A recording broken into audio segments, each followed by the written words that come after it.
Olá, meu nome é Juliana de Souza Lima Coutinho, eu sou enfermeira, mestranda do Programa de Pós-Graduação em Ciências da Saúde do Departamento de Medicina e Enfermagem.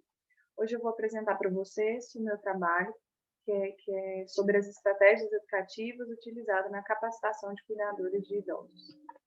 Meu trabalho se justifica, pelo processo de transição demográfica que nós temos vivido, onde nossa população de pessoas mais velhas, nossa população de idosos tem aumentado significativamente.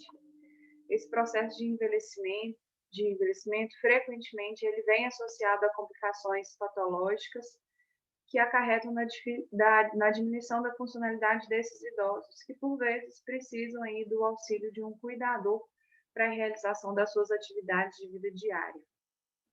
Esses cuidadores, eles acabam exercendo tarefas muito complexas no dia a dia desses idosos, e aí, por vezes, eles são acompanhados aí de inseguranças, receios e dificuldades no manejo dessas atividades, principalmente por falhas no ensino, no aprendizado, e às vezes nem tiveram, uma capacitação de qualidade que possa auxiliar nessas tarefas. E por isso é muito importante a gente avaliar não só o conteúdo técnico na formação desses cuidadores, mas também a forma com que eles foram ensinados, através das diversas estratégias educativas de ensino que nós temos hoje, nas práticas de saúde. E aí, por isso, o nosso objetivo com esse trabalho foi identificar na literatura quais são as estratégias educativas mais utilizadas na capacitação desses cuidadores. E aí, a partir disso, quais delas têm os melhores efeitos ou os piores efeitos relatados. A nossa pesquisa foi uma revisão integrativa de literatura, onde nós fizemos a busca em 3 portais de pesquisa. O primeiro portal de pesquisa foi a BVS, que é a Biblioteca Virtual de Saúde, onde nós buscamos nos portais de pesquisa Lilacs, Bedenf, IBEX, BBO, Index Psy, Comed e Parroirs. O segundo portal de pesquisa foi a PubMed, onde foram buscados artigos na base de dados Medline. E o terceiro portal de pesquisa foi o portal da CAPES, onde nós buscamos artigos na base Sinal. A gente utilizou tanto os DEX, que são os descritores em saúde, quanto o Mesh Terms para realizar a busca, e utilizamos também o método Booleano para gerar as nossas estratégias de pesquisa. Após a busca, a combinação de todos os descritores, nós chegamos a 195 publicações, e dessas 195 publicações, após a aplicação dos critérios de inclusão e exclusão, nós chegamos a um restante de 9 publicações que compuseram a amostra final desse artigo. Essas 9 publicações foram lidas na íntegra, fichadas com um instrumento específico de coleta de dados, e após a análise de todo o conteúdo, foram definidas 3 categorias para a discussão desses artigos. Primeiro, foram as estratégias de ensino expositivo. O segundo, as estratégias de ensino por grupos de discussão. E o terceiro, algumas estratégias complementares, que foram os materiais educativos. Na primeira categoria, nós tivemos 3 artigos que abordaram sobre a temática, e todos eles tiveram um consenso sobre a educação em saúde por meio da exposição como eficaz, sim, na aquisição de conhecimento, mas que a longo prazo nem sempre essas mudanças foram evidenciadas na prática. Então, a estratégia de ensino expositivo, ela foi sim recomendada para a aquisição de conhecimento. Houve um relato de satisfação por parte dos cuidadores que participaram desse tipo de estratégia de ensino. O ganho de conhecimento foi sim observado nas primeiras semanas, na prática desses cuidadores.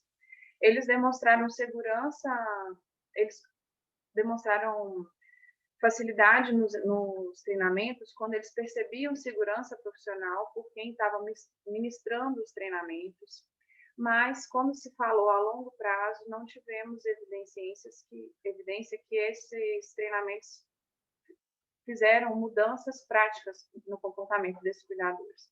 Inclusive, em um dos artigos, depois de 12 meses, foram reavaliados e não houveram diferenças na prática dos cuidadores treinados e dos cuidadores não treinados. Então, por mais que tiveram ganho de conhecimento, esse ganho não refletiu na prática comportamental desses cuidadores. Não significa que os treinamentos foram ruins, mas que só eles talvez não são bastante para mensurar práticas comportamentais. E assim, essas estratégias, talvez elas devam ser associadas a outras estratégias para que haja uma mudança real de comportamento. No segundo grupo, foram 5 artigos que discutiram a estratégia de ensino por grupos de discussão, e esses grupos, todos eles, né, chegaram em consenso que esses grupos proporcionaram, sim, um ambiente de aprendizado para a mudança significativa do comportamento, porque elas geraram um pensamento crítico desses cuidadores, né, proporcionando aí uma mudança de comportamento a longo prazo. Então, os grupos de discussão, eles proporcionaram trocas de experiência, onde os próprios cuidadores definiam o tema desses grupos, né? Então, partia deles mesmo. Os participantes levavam as próprias demandas, então isso foi muito positivo durante os grupos. Eles puderam refletir sobre as realidades que eles mesmos vivenciaram, gerando pensamento crítico. Os grupos também tinham o princípio da aprendizagem por ajuda mútua. Então, alguns cuidadores relatavam o que eles vivenciaram, os outros confirmavam, assim, eles iam discutindo aquilo que era vivido. E também foi um espaço que eles puderam expor sentimentos, dificuldades, anseios. Então, eles foram se abrindo aos poucos para o aprendizado por ser um espaço protegido. Os cuidadores que tinham as mesmas experiências, né, geravam essas situações de respeito mútuo. Em vários desses artigos, eles utilizaram a base freiriana de educação participativa, então eles usaram os princípios de Paulo Freire, e cada um desses cuidadores, nos grupos de discussão, eles se mostraram como singulares, como únicos no processo de aprendizagem, eles mesmos conduzindo e pegando as práticas dos colegas, né, que também tinham vivências parecidas. Então, é muito importante a gente pensar que a pretensão desses grupos de discussão não foi definir mudanças imediatas, né, não era mudar comportamentos imediatamente, mas proporcionar uma aprendizagem significativa, né, que realmente faça mudanças no pensamento crítico, principalmente que traga efeito a longo prazo. E aí o terceiro grupo de estratégias utilizadas foram estratégias complementares, que são os materiais educativos. 3 artigos abordaram esse tema e eles falam da relevância desses materiais como complementares a algum outro tipo de treinamento, ou treinamentos positivos, ou os grupos de discussão. E eles trouxeram alguns pontos importantes dessas ferramentas complementares, né? Elas devem utilizar linguagens simples e fáceis para ser realmente complementares ao treinamento. Deram algumas informações importantes sobre a edição desses materiais, como as fontes tradicionais, né? Não usar fontes cursivas ou fontes de artes, né? Mais fontes tradicionais, com espaçamento duplo, com alinhamento à esquerda em tamanho grande para facilitar aí o entendimento desses cuidadores. Foi abordado também sobre as cores utilizadas, né, que influenciam sim na receptibilidade desse material, sendo as principais, né, as mais positivas, as cores azul e verde, que remetem a cuidado, esperança, e são fontes ligadas também à área da saúde. Outro artigo utilizou também a criação desses materiais pelos próprios cuidadores, que foi uma prática muito positiva, né? Depois do treinamento, eles foram para a criação do material educativo, e isso foi muito positivo, porque eles mesmos participaram desse processo. Foram vistas, então, essas estratégias como ferramenta de empoderamento desses cuidadores, e aí a criação conjunta desses materiais foi, sim, capaz de gerar uma consciência da situação real da prática desses cuidadores.